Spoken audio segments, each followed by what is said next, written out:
mwese mudukurikirana ndabaha n'ikaze muri ano makuru ateganya ikirere cyo kuri wa kabiri igenekerezo rya 24 ruheshi umwaka wa 2025.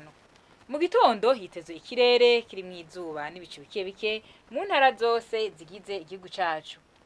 Ahazoba hakanye gusumba handi ni mu ntara za Bururi, Mwaro na Kayanza aho ibipimo vyo biri degrees Celsius 12.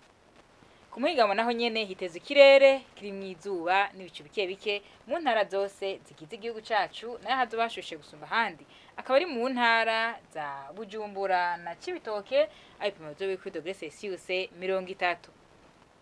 Mu gitondo hitezwe ko izuba zoseruka igice isaha 12 zirenga iminota 6 rirenge igice isaha 12 zirenga iminota 2 z'umugoroba. Amakuru atekanye ikirere mwateguriwe n'ikigo ca Igebu agarukiye hano. Makuru cyane kuyakurikirana na Wejo.